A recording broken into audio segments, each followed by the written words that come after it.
everyone. Welcome. This Hello. is Inner Compass Conversations Season 2, Episode 12. And I am here with Meredith. And today we are going to be talking about this episode is titled A Masterclass in Self-Care. So we're going to be exploring self-care and what it meant to us before tapering and withdrawal, throughout that process, and now. So, before we dive into the conversation, um, I just want to introduce ICI briefly for anybody who is not familiar. Um, Inner Compass Initiative is a 501c3 nonprofit organization that envisions a world where people have what they need to make fully informed choices about psychiatric drugs, diagnoses, and tapering, and are fully aware of and have access to all of the abundant healing that is available outside of the default mental health narrative that dominates the culture we live in. We receive no grants from foundations or government agencies or corporations. We exist solely because of the generosity of donations made by individuals and families who believe in the work that we do. If you are in a position to make a donation and you would like to help support our work, you can do so by visiting our website, www.theinnercompass.org, and clicking the Support Us button.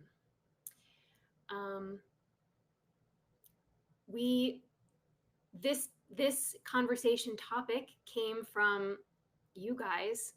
We really love to pull from all of you in our community when we choose topics for these conversations. So feel free to leave a comment below this wherever you're watching it if you have a suggestion for a future conversation. And yeah, so let's jump in. Let's really jump into this concept and idea of self-care and all the ways that it has evolved for us. So I think maybe a great place to start would be to talk a little bit about what self-care meant before tapering. Cultural myths, inherited ideas, whatever.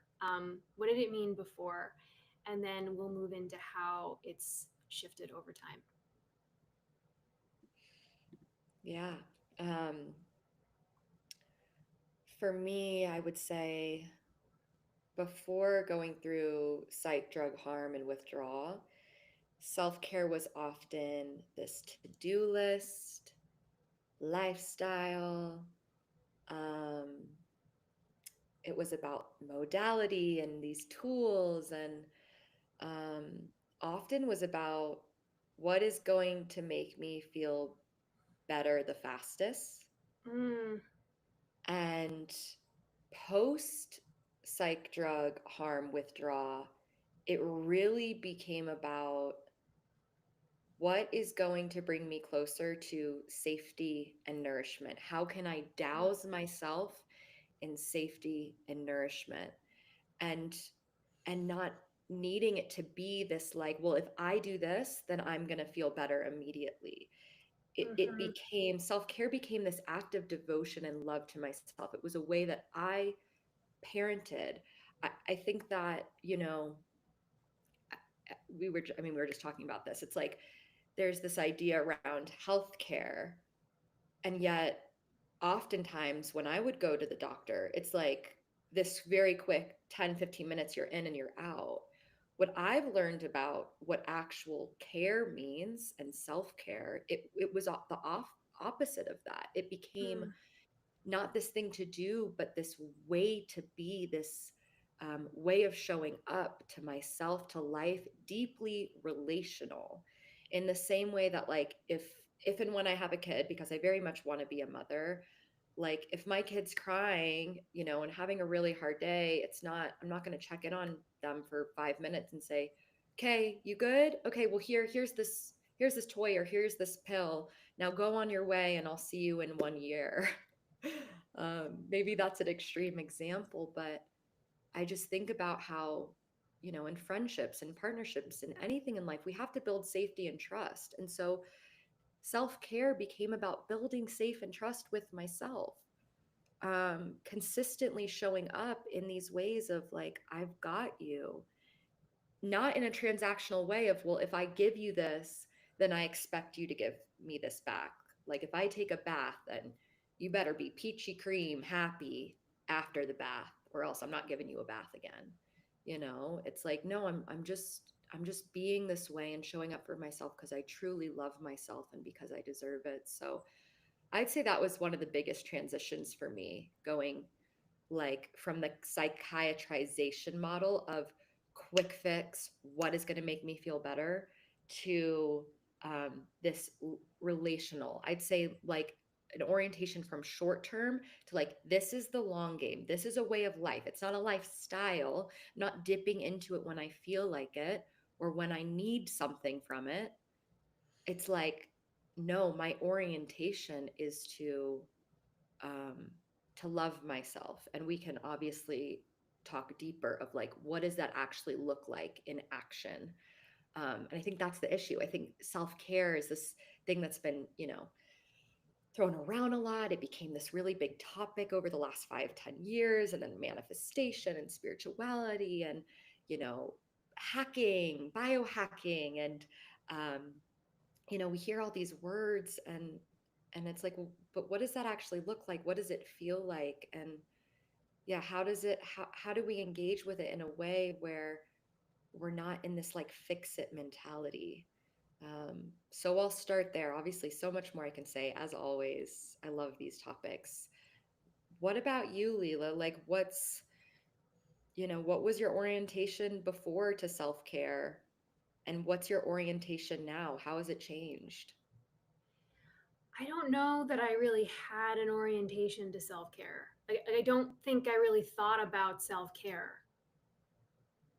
I lived my life, and some things felt good and a lot of things didn't feel good.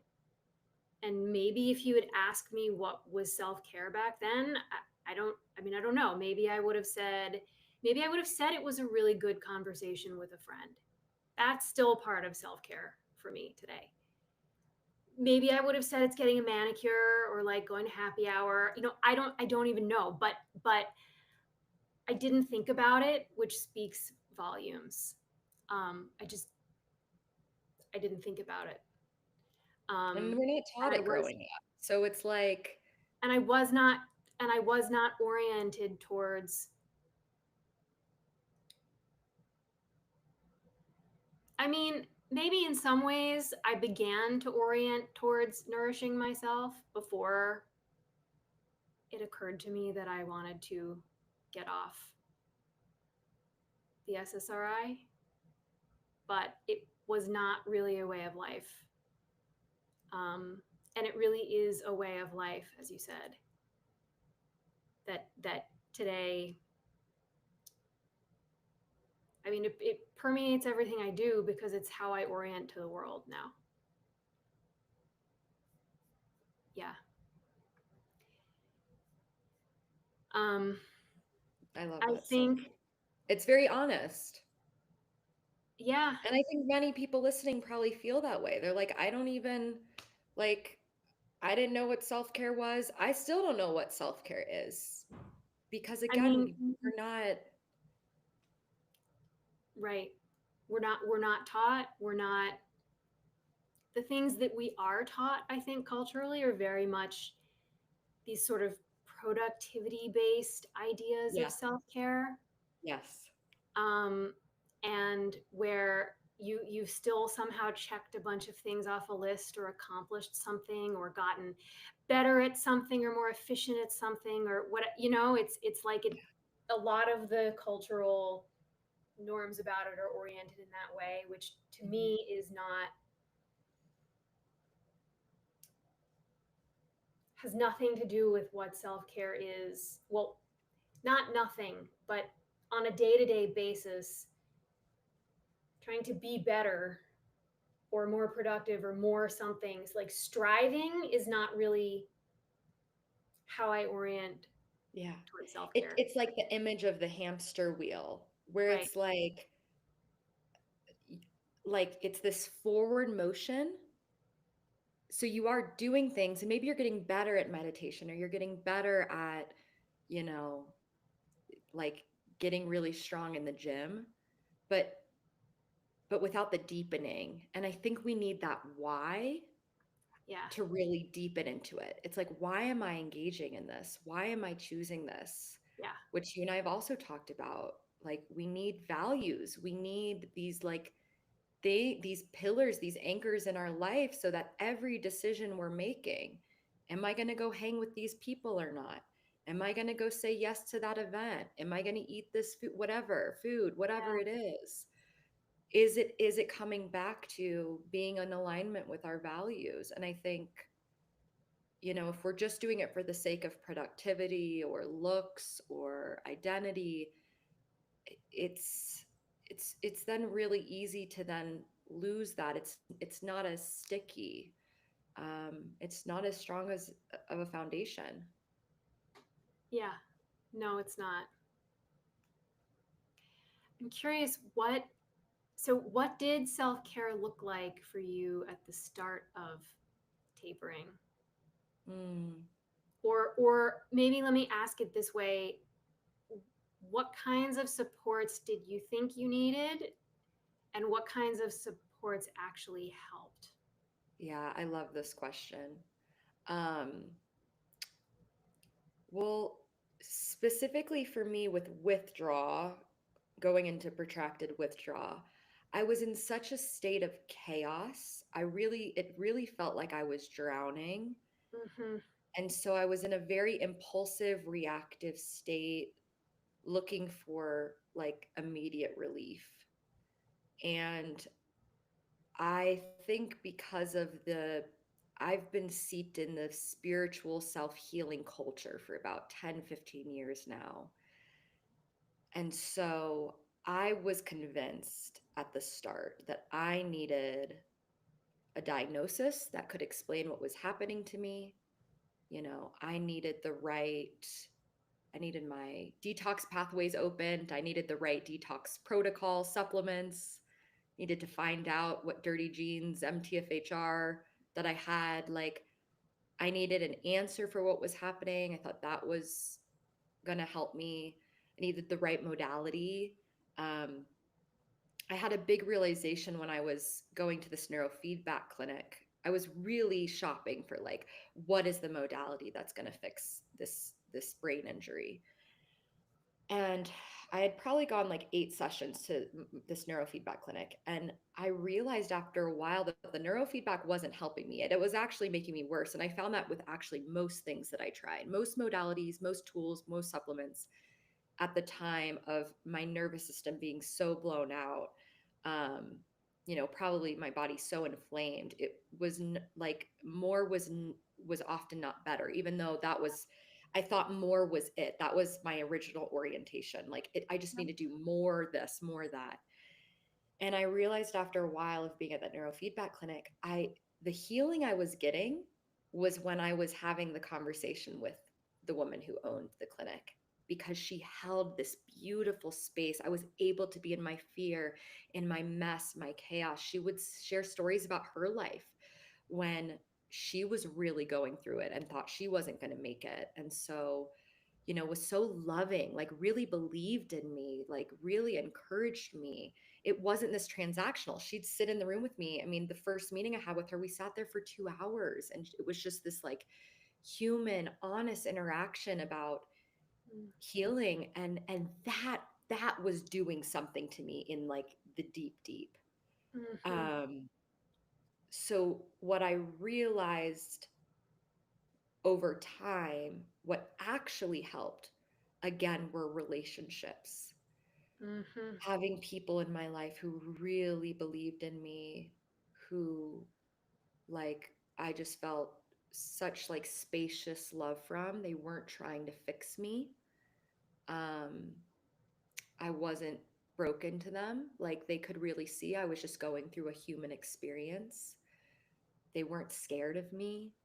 Um, again, that was like these consistent messages of safety. So the relational aspect, I keep harping on it, but that really helped. I mean, I would even, not being a religious person, I would go to church to listen to worship songs and just feel my heart like expanding from singing along these people. And a lot of these people, they're in joy, they're in celebration. Some people are hysterical. Some people have just, had just lost a child or going through a divorce or battling addiction. And so to be in this room with 1,000 people and choosing to believe in something bigger than the self, like that really helped me. Um, so again, it was less, it all became so much less about what I was doing and Mm-hmm. more experiential of like love, which felt like camaraderie, which felt like safety, which felt like nourishment. And for a long time, like for many months, that looked like sitting on the couch and watching TV. And like the characters were my best friends, Mm. I at one point I was watching Stranger Things over and over and over again because those kids go through some really hard stuff. um for any Stranger Things fans out there, I would just watch the seasons over and over again, and I would just like find such camaraderie and like how it was like all the odds were against them, but there was such courage, and I think they were able to do it because they had each other. Mm-hmm. And so community has also been a really big thing for me, like having really solid friends who also have been through really hard things, um, and who I can be brave with. There's not this like hierarchy. Um, it's more of like circular rather than like going to a doctor and being like, this is what you need, and you need to do this detox protocol, and here's your diagnosis. And I just found that that actually put me into more fear. And I had to get real with myself every time I'd go to these doctor's appointments or whatever and say, is this bringing me healing or is this making me more scared? Mm-hmm. So that was a huge shift for me. Huge shift. Like, wow.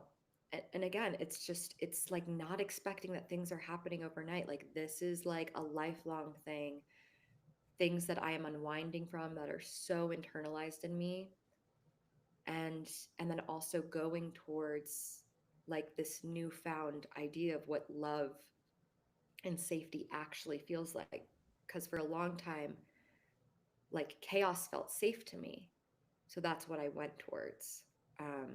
So having on my observer and watching those like old patterns, that's really important too. um yeah, I want to ask the same question for you. I mean, maybe not this idea of like, because like you said, you didn't even, there wasn't even this orientation to what self-care was, but I'm curious, you've also worked with so many clients, so I feel like you have that observer standpoint of people coming to you thinking maybe they need this, and then seeing this was the thing that actually moved the needle along so much further. So I'm curious, just from what you're seeing, Leela, in society, what you've seen working for Inner Compass, and you were in so many Facebook groups, like, so whether it's in your life or what you've witnessed through other people's experience, what have you Mm-hmm. noticed that brings true healing and care? It's a lot of what you've already spoken to. Um, Feeling seen, feeling heard, feeling understood, feeling believed, and having people to share the experience with, the wins, the ugly parts, the hopeless parts, all of it. And if I think about what did I actually need at every stage? I know I asked you about the early stages, but if I think about what I actually needed, okay, well, in the early stage, I needed to have some idea what the heck was happening to me. So there was that. And then I needed to be able to connect with other people about it. And I understood what was happening to me quickly enough once I got plugged into Facebook, and then other resources. I continued to need to be able to connect with people who understood on some level what I was navigating. And yeah, it looked like people also dealing with tapering and withdrawal and pharmaceutical harm. And it sometimes looked like connecting with people who had other longer term health struggles. It didn't have to be exactly my same experience, but what does it mean to feel like you can't do the things you want to do because you're sick, you know? And for me, a lot of my symptoms were physical symptoms. And so I could connect with other friends who had longer standing health struggles in that way. But that's a long way of saying, okay, what I needed to understand what was going on, and I needed to be able to connect with other people about it. Yeah. I really And relate that to helped that. more than anything else could have possibly helped. Yeah. Um, Yeah, we want to feel validated in our experience. I think yeah, that is like a big exhale, because especially what can happen, like leaving this kind of psychiatric model, mental health industry, is we can go through a lot of being gaslit or misunderstood, or, you know, again, people trying to fix us. And so to find a community of people that are, you know, on a similar path, sharing similar stories, I think there's relief that comes from feeling like I'm not crazy. And then also seeing other stories of people that have healed, and so many people. I remember like people that, for instance, were in akathisia for 2 years and then it just stopped. And, I'd ask, well, what was it? What was it? And everybody, almost every time, was like, it was time. It was time. It was, for many people, having like the right support, which I think support's like maybe more simple than we might like to think of it. Um, I really want to hear and from you too, Leela, what common traps you see in this, because I think that is often where we can start out in the tapering withdrawal, is like we go into all the traps, whether it's the intellectualization or the um, I don't know. I feel like you have a lot of experience. You were going to say something too, so feel free to finish your thought before we jump there. yeah, one really important thing that I want to add to connecting with people who understand. It was really important for me to be connecting with people who understood, who could also, in some small way, give me a sense of hope. I cannot stress that enough. Because there's a No, lot of doomsday out because there. there is a lot of doomsday out there, and that does not help. So, but even if someone, okay, they're like 2 steps ahead of me on the path, they're not healed, they haven't arrived, they're still tapering, whatever it is, they're still very much in it, but there's some little nugget or some little piece of wisdom or some little glimmer of something positive or hopeful to focus on, to help balance out all of the fear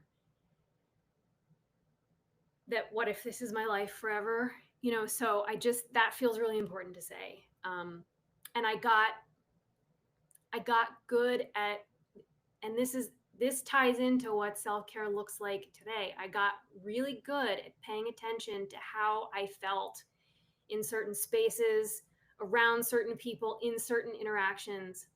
And I learned that there's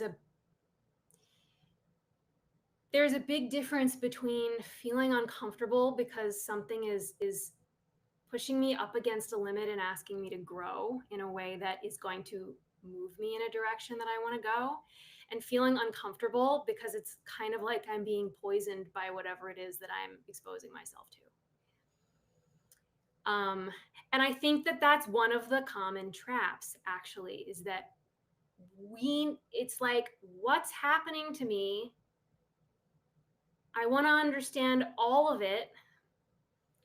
And so I'm going to get really deep into as much of the neurobiology as I can. And that might feel really scary.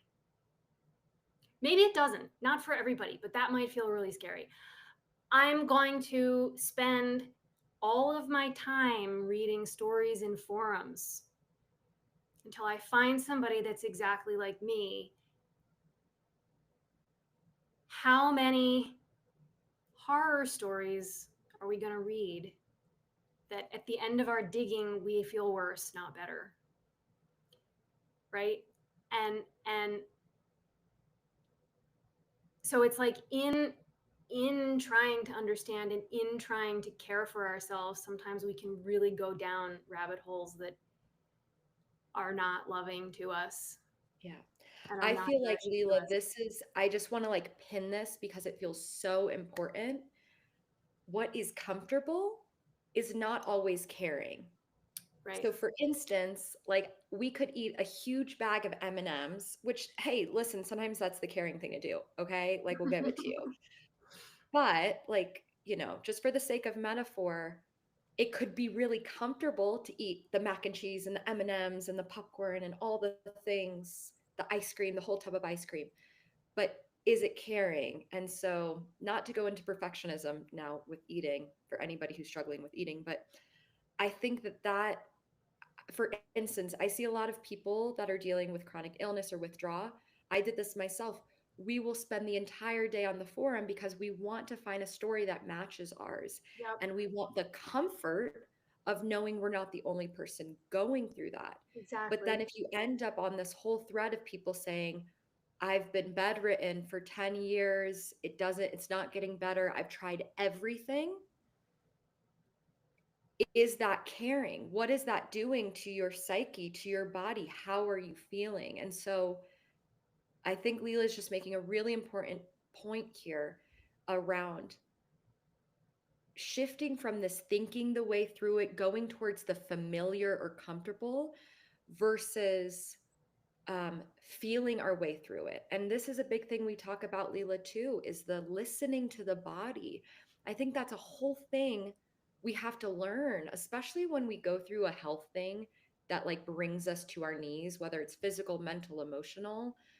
Um, that listening, that deep listening, and unwinding from these other voices that again are telling us, well, it should be this, we're doomed if we don't do this. It's like unwinding from that, and it's like, what is my body actually saying here? And again, I'm using food because it's sometimes it's the easier metaphor to use. But like with food, I could even be like, well, I love this food, I want to eat it, and I've been eating it my whole life, but then maybe every time after I eat it, I feel horrific. And so, again, feeling my way. And because then when we listen and we respond and act accordingly, maybe, just maybe, the symptoms don't have to scream at us so loudly because we're listening and honoring. Yeah. And I want to name that it can feel particularly terrifying to be tuning in and listening if we feel like our bodies and our minds have been hijacked by chemicals. Yes. Like, can I Yes. even trust any of these messages? And learning to listen through that noise is Which takes not a time. small thing. It's not a Which small thing, but it's takes time. time. Often it's like the faintest whisper. And then over time, it's like so obvious. And I'm going through that right now. I mean, maybe Leela, this is a good transition of like what this looks like in our life these days. Um, but even now, I mean, most of my life, again, because of me being put on medication at age 6, saying you have ADHD. So you not wanting to listen in the classroom and wanting to go outside again, that's a problem. And so what happened then is a crosswiring happened where what was actually intuition and wisdom in me was made to be wrong. And Mm-hmm. so what that led to, it created a pattern in my life where every time that voice spoke within me, the crosswiring was, you're misbehaving, Meredith. You're doing it wrong. And so again, unwinding from that, learning to listen to this voice that is wise and does know what's best for us. Um, and I'll just give some examples of what that has looked like. It's a lot of slowing down. It's pausing before I say yes to something. I get invited to things a lot. I'm naturally a very social person. When I was in withdrawal and like really in the throes of chronic illness stuff, I I was barely going anywhere. I stayed housebound because, and I think we go through these different stages. Sometimes I'll never forget someone said to me, saying no is saying yes to ourselves. So saying no can also be very caring. Um, but yeah, just going back to this, like how do we start listening to that voice? How do we even hear it? So slowing down, spending time in nature, like learning that my fear, my resistance to calm, like even going towards calm felt threatening to me. Because again, my system was built Mm-hmm. on chaos and busyness and do. So slowing down and spending time in nature, meditating, often it would throw me into panic because it felt threatening, as if like if I don't keep moving, a tiger is going to catch me. Um, so I'm just saying this again because emphasizing like this is a process. It doesn't happen overnight. Um, so not saying yes to everything, spending time in nature, slowing down more than's comfortable, not thinking that just because there's resistance there means I'm not supposed to do something. It's like Leela said, it's like I differentiating the like this is resistance that I actually need to go towards because it's going to help me grow versus this is there's something off here and it's telling me that this is poison. This isn't good for me.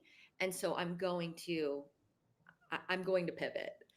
Um, Yeah. I'm curious for you, Leela, like these days, what does listening to yourself look like, feel like?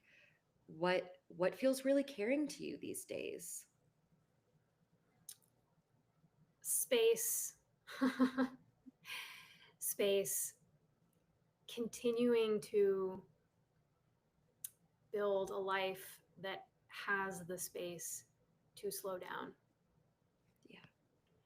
Um, can, Making it a point not to have every minute of every day scheduled with something. Hmm. Making it a point to leave space in between things on my calendar. Um, it, yeah, and making sure that I spend at least some of that space out in nature. Um, I know I say that a lot. I feel like I say It's that a so lot. I have to important. go outside. It's like it's life. And just It's to get life. more specific, like what, and I'm happy to talk on this too, like when you go into nature, like what's the experience you're having? Or your understanding of like why it's important? It it insists that I stop doing and that I stop doing and that I be. There's more being when I'm out there and there's less doing. Um, Yeah, which I is agree for with me at that. the heart of what it means to slow down. I can't Yeah, hear anything if I'm not, I can't hear anything inside me if I'm not slowing down enough to give myself a chance to hear it.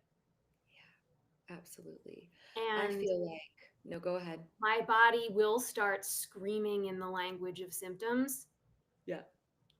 if I don't intentionally slow down enough to listen before it has to scream. It's a cliche as that sounds. Like, I feel like we hear that everywhere. It's really true. Yeah. It's really true. Yeah. And slowing down enough to listen is moving deeply towards nourishing myself. Mm-hmm. Yeah.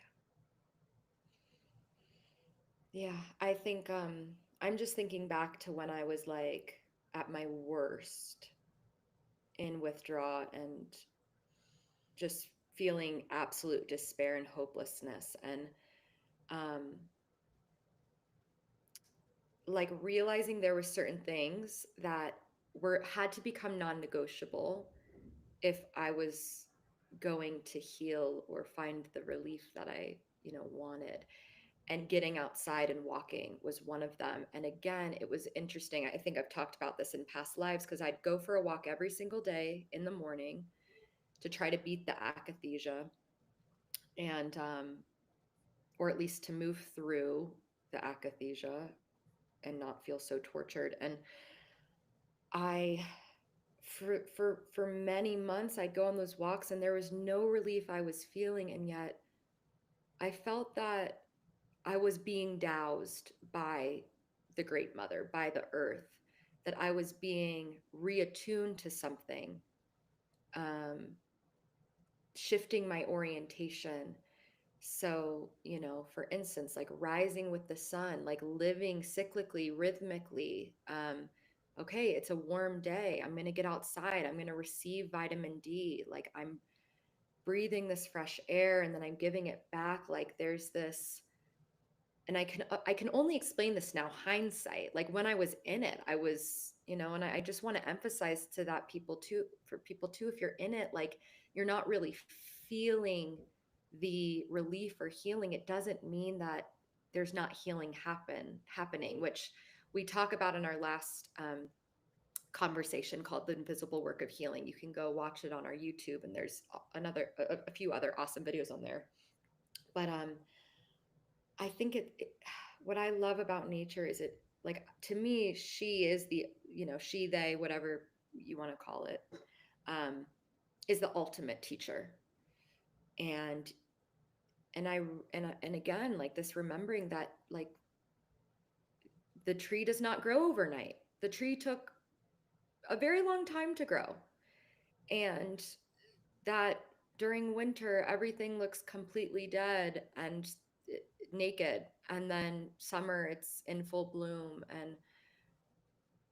And I think when we spend time outside, it's having the experience of it versus knowing that just through me, through the knowledge of, oh yeah, there's seasons, we must go through seasons too. I think when we can be outside, there's that being state where we're being calibrated to that way. We're in the invisible, we're in the unseen of energy that is less of this like profound, like, here's the supplement, here's the treatment, and it's this very like subtle working on us.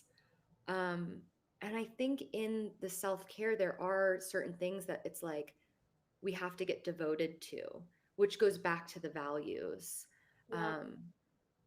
So I'm curious if, like, for you, Leela, if there's anything that like you protect, like you're like, I like, these are my non-negotiables in the week because it's caring and loving to myself.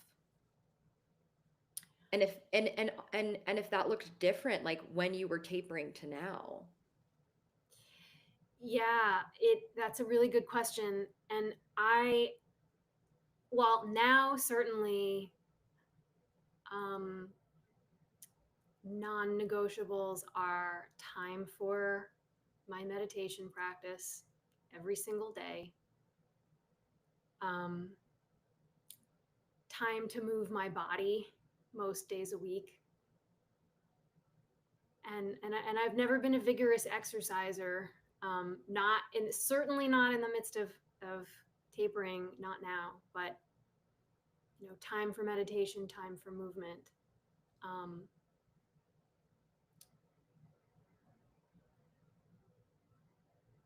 that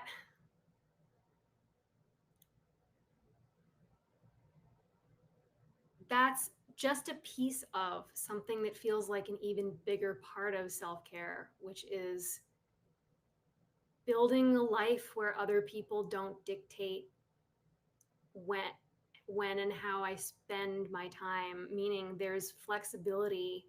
Sure, I have work that I do, I have responsibilities, there are things that I need to tend to, and things that need to get done.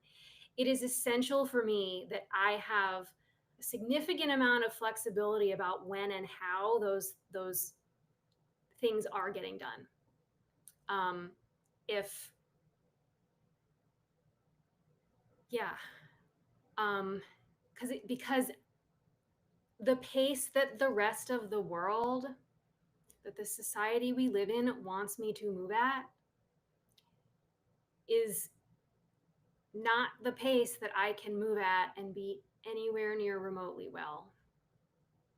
And I learned that that's one of the reasons I ended up on drugs in the first place in high school, was that Right. Trying to mold self to that pace, that way. Like cannot, this is the way to learn. This is the way to be productive, cannot, which is why, yeah, yeah. cannot. Yeah, I say nature is like returning to mother pace. yeah, It's so much slower than we have been led to believe. yeah. And like, would I have said before all of this that self care is, building a life where I have a lot of autonomy over my time? I don't know. I don't. I knew it was important. I don't know that I would have framed it that way though. Well, but I Um, think that I think part of the self-care is, and how are Leela and I even sitting here talking about this is because yeah, like we've lived it. If you're listening to this, you're living it right now. yeah, And so I think Leela and I both learning like we can't afford to be the people pleasers that we were, to give our time and energy so freely, to be dictated by society's clock and society's way of productivity, and this is success, and you have to, do this and this and this. um we know what the cost is to not, we know the costs of rejecting that voice, that inner voice, that inner compass. And so, and I think that's often the way, is we learn through contrast in life. And then we get to a place where we can make new choices, not saying that it's easy. It's actually really hard when our whole foundation has been this, and then we get to this point where I think this happened to Leela and I in different ways through, for me going into protracted withdrawal, and Leela on her tapering journey, and like of, oh, this foundation's rotten. Like this actually is not the truth. yeah, And then we go and through this, underworld journey, like really tough experience of unlearning and then discovering, well, what is truth? What is love? Why am I here? What do I want to experience? What matters most in life? And that's not something we can read in a book or take from a program or take a pill for. Like that is something we have to live the question. It's the answer will not be given to us. It is mysterious. I think it's a lifelong quest. I still don't have it figured out. I'm still learning every single day. yeah, and I think, at least for me, all of these things that we've been talking about here today, all of these things that have been essential, continue to be essential for me to learn and refine. And, you know, if I hadn't had the crisis of withdrawal and my body falling apart to where I had no choice but to, it was like things were stripped down to the studs, right? um, I, it took something like that for me to learn these things. I wasn't someone who would have been able or willing to pay attention otherwise until I had no other choice.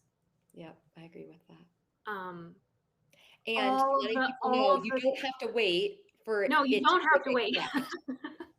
You don't have to wait till it's a big crash, but No, unfortunately, there are those of us out there that it takes something that massive to actually get us to change. yeah. I wouldn't have it any Well, other way. I mean, here I am. Here we are. I'm stubborn, you know. I wouldn't. I don't think I would have gotten it any other way. But Yeah. it did And teach we're me. creatures of comfort. We go towards what we know. It did teach me you don't have to wait for something like that again. That's You know, right. you don't That's have the to wait piece for is like, something like that again. yeah, yeah. I'm an And adult now. I can make a new choice from here. What happened to me, I like this saying, even though maybe it pisses some people off. I know when people were telling it to me in the midst of withdrawal, I hated it, but I'm just going to plant the seed and maybe you've heard it before and then it can come back around another time. But it's like, what happened to you is not your fault. I spent so many years so pissed off for being medicated that young. Like, how dare they? How dare they do that to a 6-year-old? So innocent. But now I'm like, harping on that is not doing anything for me at this point. this And is so I another say, what thing. happens to me is not my fault, but where I go from here is my responsibility. And I could feel frustrated by that because I've lost many years to feeling extremely injured and, you know, Yeah. almost taking my own life because I felt in so much suffering. At the same time, saying it's my responsibility. I have autonomy. I get to choose from here. I can surround myself with other people who are walking this courageous path with me, who are choosing hope, who are choosing to believe in healing, in a way of care that is more sustainable. Yep. And that's empowering. I think we can get to a place where the what happened is not my fault, but is my responsibility. I think that can be really empowering. Yeah. And another really important element of what self-care looks like today, what it means to live in a way that is nurturing and loving to me is being very discerning about where my attention and my energy are going and Yep. focusing on what already happened. You know, as much as I have every reason to be so angry. I have every reason to feel so betrayed. I have every reason to feel so much grief. I mean, and I know so many of you watching, it's like, you know what that's like. And it was important for a period of time to make space for those parts of my experience. And it was also really important to recognize when it was time for me to not put my energy and attention on what was already done anymore, which is exactly what you're speaking to. Like, it was no longer loving to me, it was no longer nourishing to me to put my energy and attention there, no matter how right I was to feel those things, no matter how true they were, no matter how real the betrayal, you know, it stopped serving me. I had to orient towards, it's my responsibility to figure out where I go from here. And that created a lot more freedom for me, even when I was still in a body that felt very compromised. And I think that kind of discernment about where my energy and attention are going is, that'll be a part of self-care for the rest of my life. Yeah, absolutely. Yeah. Yeah. And as we wrap here, I feel like just summarizing a little bit of these things, because there's a lot of themes that I feel like have continued to weave in. And, maybe we can both say, Leela, like, there's one thing we want to, we wish we knew, before going through the withdrawal and tapering about self-care, or if we want to share, what's one thing we hope people listening could take away from. I'll start and just say, again, just reminding people to process. I think if I were to add it all up together, it's like what Leela is saying, observing where is my time and energy going to, like turning on the observer, knowing that these different parts can exist simultaneously. There can be the part that is deeply suffering. Then Hmm. you can also like call in the part that's like basically the parent self that's like, I've got you, or the, the neutral self that is not as emotionally attached to the situation. So first just noticing, okay, where's my time and energy going to? And then, is it loving and nourishing? How do I feel when I'm engaging in that thing? And maybe just start by noticing. And if you feel like writing it down, awesome.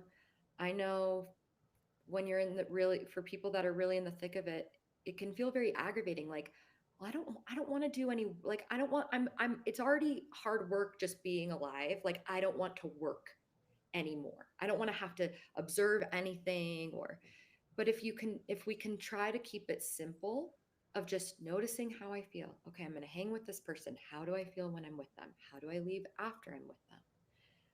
Um, I think the noticing and then simply just going towards, once the noticing is happening, going towards that which feels loving and nourishing. So if you spend 5 hours like I used to do for many months on forums reading horror stories of people that say the worst is yet to come and all those fear mongering, and maybe it really is their experience, but was it loving and nourishing?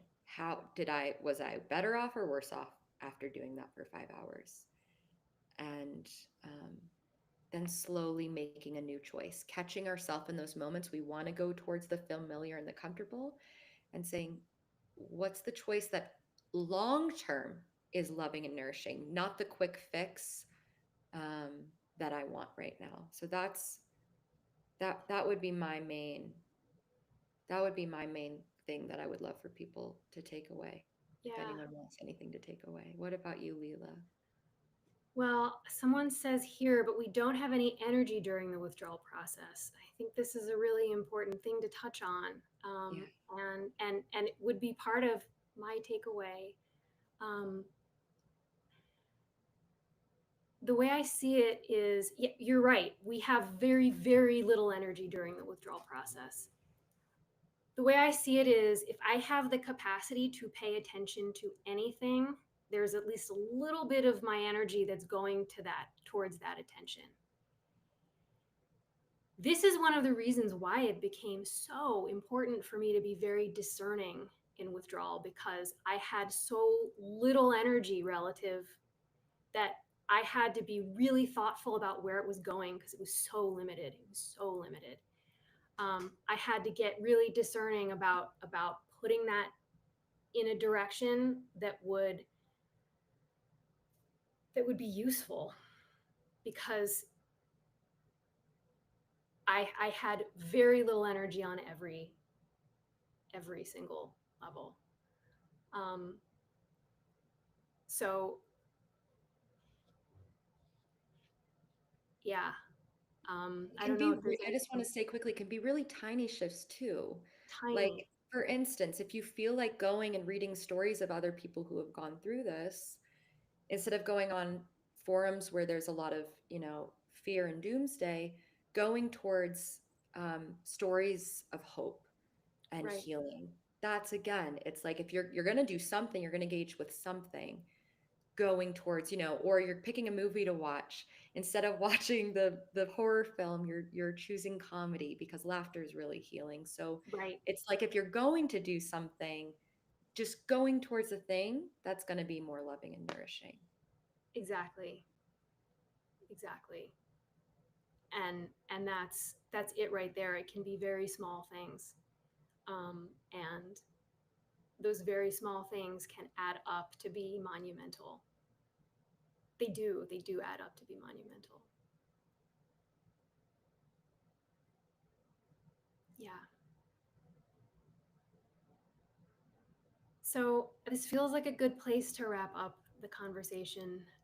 Thank you all so much for joining us live if you're watching live. Thank you so much for watching later, if you're watching later, it's always a pleasure to be here with all of you. Um, and we will see you next time.